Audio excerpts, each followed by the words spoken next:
This video presentation is designed to reinforce the training you have already received in the Expandable Baton. Along with your annual Baton recertification, you should periodically review the United States Marshals Service Policy Notice 94-003, dated February 3, 1994. This policy will provide you with guidance in the proper use of the Expandable Baton. The video will review the proper techniques for use of the Expandable Baton, including methods for opening, striking, and blocking. The Expandable Baton is an intermediate force device intended to augment your defensive, arrest, and control techniques. You're under arrest. Get down on the ground. Like the other United States Marshals Service-approved intermediate weapons, it is not a substitute when deadly force is necessary, reasonable, and proper. The Expandable Baton, when used within the techniques in your training program, is not likely to cause death or serious bodily injury. However, as with any intermediate weapon, aggravated and intentional misuse may cause death. Don't move. You must have a specific, factual basis to believe that the use of the Expandable Baton is reasonable and justified. Unreasonable and excessive force is never justified. The Expandable Baton may only be used to control a non-compliant subject when other means have failed or are considered impractical. Do not move. Stay right there. The Expandable Baton is also referred to as a collapsible baton. It is constructed of durable metal shafts and provides a low profile. When closed, this baton is only 6 to 9 inches long. The baton will open when it is held firmly with the gun hand and snapped downward next to your leg. The baton is closed by striking the tip sharply and directly on a hard surface. The size of the Expandable Baton makes it easy to carry, and its concealability makes it an ideal device for uniformed, plainclothes, or undercover law enforcement officers. The baton is primarily carried on the non-gun side of your body. It should always be carried in the designated scabbard with the tip end down. The scabbard should be positioned where you can comfortably reach the handle with your gun hand. When placing the scabbard in this position, check to ensure it is snapped and firmly held onto the belt. By constantly carrying the baton in this position, it will ensure that the device is immediately ready should you need to utilize it. Try to keep your baton dry. If the baton is exposed to water, salt air, or perspiration, extend the shaft and dry with a cloth. You should also inspect your baton at least monthly to ensure there is no rusting. You may also apply a very light coat of oil to the shafts to inhibit rust. Be sure to remove as much of the oil as possible. The Expandable Baton can be used to protect yourself, other officers, or other persons from bodily harm. It can be used to restrain or subdue a resistant prisoner or subject when other means have failed or are considered impractical. At all times, the Expandable Baton should be used so that it minimizes the risk of injury to you or the subject. Two important factors of effective Expandable Baton use are proper stance and position. The field interview stance is designed to place you in a position where your body is turned, weapon side away. In this stance, you are ready and capable of moving quickly in any direction. Also, remember that the more distance there is between you and the subject, the greater your reaction time. Proper grip of the baton is established by placing the baton in the gun hand from the weak side draw. When the baton is utilized in the closed mode, it is held in the center of the handle section with a full hand grip using all 4 fingers. When the baton is used in the open mode, the proper grip is directly above the butt cap. There is one primary drawing technique for using the Expandable Baton: the cross draw.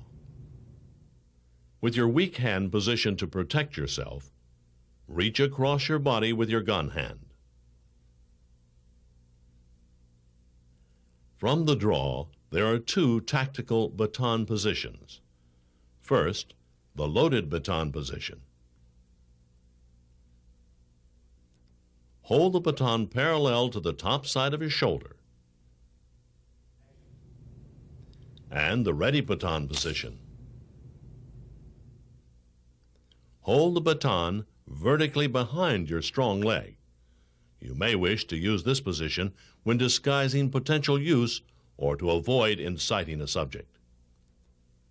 There are 4 basic strikes used with the expandable baton: the forehand high strike, the forehand low strike, Down! the backhand high strike, Down! the backhand low strike. Down! All strikes are executed with full power by turning the body and following through with the strike.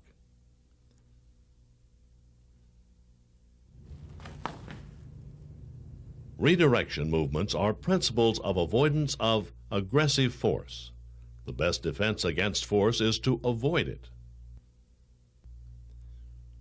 Whenever possible, you should direct movement to the outside of the subject's body line. This position places you in the best tactical position. Generally, these striking techniques can also serve to block an attack. In some situations, it may be necessary to execute a two-handed blocking motion. Two-handed high block, two-handed down block. These blocks are executed by supporting the tip end of the baton with the weak hand in an open position and thrusting into the attack. You will have noticed during the demonstration that strikes with the expandable baton are directed below the chest area onto pressure point areas located on the arms and legs. The 5 primary striking areas with the expandable baton are the radial nerve, which is located on the outside of the forearm, the median nerve, located on the inside of the forearm, the common peroneal, located on the thigh area of the leg just above the knee, the femoral nerve area, located on the inside of the thigh between the knee and the groin, the tibial nerve area, located in the center of the calf. Baton strikes into these areas should cause the following reactions with a minimum possibility of serious injury: high-intensity pain, temporary paralysis of the affected muscle group, sudden flexing or reflex of the muscle group causing the area to buckle, a sympathetic response of the opposite joint to flex or buckle after the opposite side is struck. Deliberate strikes to the head, face, groin, solar plexus, neck, kidneys, or spinal column are not authorized except when the use of deadly force is justified. The expandable baton may also be used in the closed mode. Look out! Generally, when you are close to an attacker and cannot open the baton. A powerful strike into the attacker with the edge of the butt cap may affect release so you can gain distance. The striking areas in the closed mode are the same as when opened, with several additional striking areas. Brachial plexus origin, the area where the shoulder and chest meet. Bicep strike. Tricep strike. Go! In a clinching attack, the tip end may also be utilized by vigorously rubbing it into the sternum or rib areas. There are important service medical and reporting procedures regarding all use of force incidents. If a person claims injury or appears to be injured, he or she must receive proper and timely medical attention. This may be satisfied by calling for an emergency medical technician, or EMT, or by taking the subject to a hospital or to an EMT facility if one is relatively near. If a hospital or medical clinic is not close by, the subject should be transported by ambulance or rescue squad personnel. Thoroughly document the circumstances regarding your baton incident on a USM Form 133. The expandable baton should be used when empty hand techniques are not sufficient to gain control, but when deadly force is not justified to control a resistant subject. Don't move, you stay right there. This video has provided an overview of the expandable baton as a non-deadly force option. As with all motor skills, constant practice is required to maintain proficiency. If you have any questions regarding the techniques demonstrated in this video, be sure to bring them to the attention of your instructor during your annual baton recertification training.